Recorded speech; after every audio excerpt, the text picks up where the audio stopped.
The UK probably isn't the first country that comes to mind when you think about video games. Team 17, however, stand out as something of an unsung hero of the industry and of the UK economy. Or at least they did. Grab your ninja ropes and banana bombs because we're loading up Worms 2 and looking at how this strange gem of a game helped to build a $200 million company, and how recent accusations and controversies have left their reputation more than a little dented. In case the accent hadn't given it away, I am a semi-proud Brit.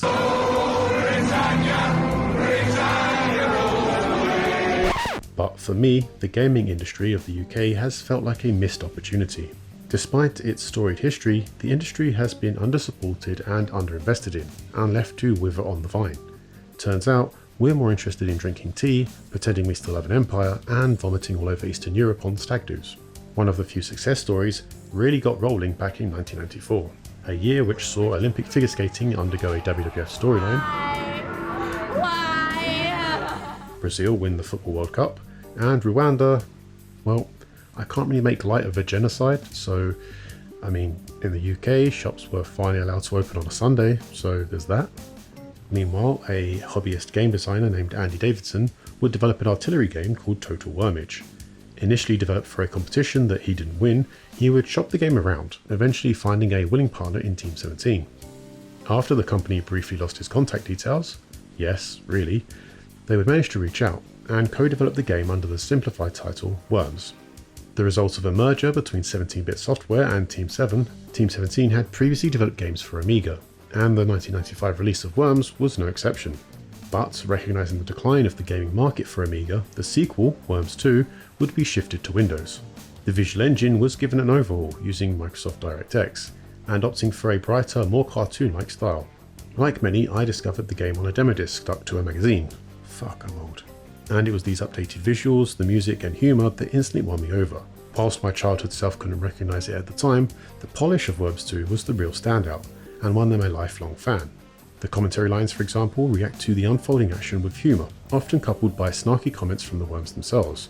The art style was also much more appealing, and was complemented by the parallax scrolling of the battlegrounds, adding a sense of depth and life to the scenery. The gameplay was fundamentally identical to the original Worms, and has remained mostly the same since. The basic Worms gameplay defines the saying, easy to learn, difficult to master.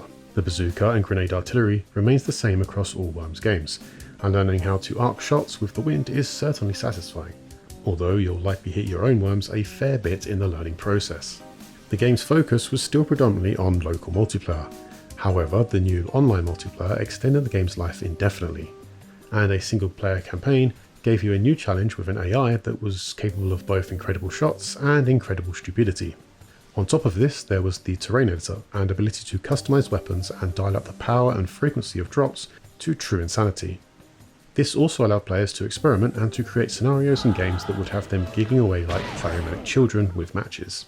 Simple things like the no-nonsense layout of the front end also allowed you to jump quickly into the action, with dedicated buttons to start quick games against a friend or yourself, or versus the AI. More complicated games could then be set up using the game builder. The millions of copies of Worms 2 sold would save Team 17, who were struggling financially and almost lost the Worms IP over a loan. Having seen this success, the company would then lean in, churning out 16 games in the 15-year period between 1995 and 2010. Team 17 was at risk of becoming a single IP company, with their other output coming close to being totally overwhelmed. Naturally, this led to fatigue and frustration among the team, and those with foresight could see that more than a game a year would erode the Worms fanbase, and eventually destroy the IP if they weren't adequately innovating between releases. Despite the popularity of the series and the sacrifices being made to prioritise its development, the company would not turn a profit for the first decade of the 2000s. It was only after a management buyout and restructuring that saw both founders bought out that the company would find its way. Founding team member Debbie Bestwick became the sole shareholder and CEO. Within 2 years and after a bottom-up restructure, the company had a sustainable business and, for the first time in recent memory, a long-term roadmap. Bestwick would also return the company to its publishing roots and diversify away from Worms. Team 17 would launch incubation programs for independent studios and partnered with a former roofer, Chris Davis, who designed The Escapists, a BAFTA-nominated game which would sell more than 1.2 million copies. Titles such as Overcooked and Yooka-Laylee would prove that Team 17 still had an eye for a good game, and whilst Worms would continue to see regular releases, the company was no longer at risk of becoming a single IP dev, and staff satisfaction appears to have been at an all-time high. After 8 years of growth, it would be in 2018 that the company would undergo an IPO. In preparation, a former chief executive of gambling company Ladbrokes Coral was appointed as chairman of Team 17. Bestwick would retain just over 20% ownership of the company, and in return, the company was expected to receive over £100 million in return for shares.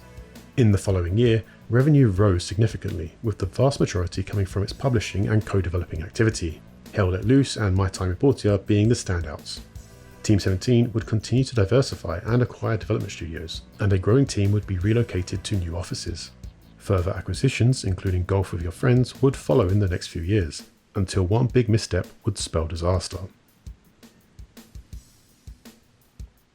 So, remember about 5 years ago, when people were already tired of the Bitcoin and altcoin roller coaster, and every hustler was talking like a blockchain expert. The world was filled with people who promised if you paid for their course, they could teach you how to trade crypto for big profits. And then something new started to become more and more commonly spoken about. Whether a crypto kitty or a bored ape, it wasn't long before everyone's feeds were besieged by NFTs. Whether it be NFT bros trying to convince you their JPEG was worth 15 grand, or the rest of the internet clowning on them, NFTs were everywhere. Team 17 were by no means the first games company to jump on the NFT bandwagon. In fact, part of the problem was that they might have jumped too late. It wasn't until 2022 that MetaWorms would be announced. A series of procedurally generated images of characters from Worms would be produced and sold as NFTs. The problem was, by 2022, pretty much everyone was over NFTs. We weren't locked down hiding from COVID anymore, and even the memes about NFTs had gotten boring. So the pushback from the announcement was immediate, and not just from the fans. Team members inside the company were reportedly just as surprised by the announcement, including the social media team, who were then tasked with fighting fires across Team 17 socials, and bore the brunt of the harassment and abuse from the public. Multiple team members who had knowledge of the project had reportedly voiced their concerns and objections, but were ignored. MetaWorms was promptly abandoned, not only due to the backlash inside the company and the fanbase, but also due to their partner studios threatening to terminate their relationships with Team 17 over the issue. Despite the 24-hour U-turn, the damage was done, and the conflict with management over the issue would open a can of worms, excuse the pun, and reveal a company culture that was pushing employees to their limits. Complaints over low pay and long overtime hours due to the increased workloads became public, with many suggesting that this was a consequence of the 2018 IPO. Pressure to keep releasing titles had led to titles being rushed out the door, incomplete and buggy. And yet, despite record profits, bonuses for staff were cut, and salaries were reportedly awful, starting as low as £16,000 a year. Whilst this is not entirely unheard of in the gaming industry, or the broader media industry in general, trust me, I speak from some experience, the fact that the IPO was pointed to as a clear turning point in the company culture was rather telling, and speaks to the fiscal motivations and pressures on the management teams rather than a more excusable underestimation of work or potentially forgivable failure due to a lack of experience.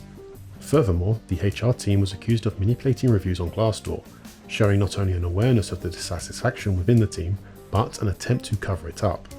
Remember folks, HR is there to protect the company, not the employee. Worst of all, allegations were made around the covering up and downplaying of sexual harassment within the company, with team members reportedly told to sort it themselves or having their allegations brushed off and minimised. Bestwick had been seen as a voice for women in the games industry, often vocal on platforms like Twitter about her experiences, and as such, many felt betrayed when these allegations came out. Eventually in 2023, Bestwick would announce she intended to step down as CEO, with Steve Bell, a former CEO of a marketing agency, set to take over. So it's fair to say that Team 17 is not the perfect company that it once seemed. Likewise, Worms was not a perfect game, and was arguably milked to death after the success of Worms 2. But it was undeniably fun to play, and despite a few misses, many enjoy the updated releases we continue to see. The publishing and co-development side of Team 17 also led to many other games that might not have found homes elsewhere. Their track record is filled with bangers, even after the IPO. I for one love Overcooked as a party game. It's just a shame that those at the top seem to have lost their way. I'll leave it up to you to decide in the comments whether it's due to pure greed or the company outgrowing the capabilities of a founding member to manage. Given the blame leveled at the IPO, I feel the truth probably lies somewhere in between.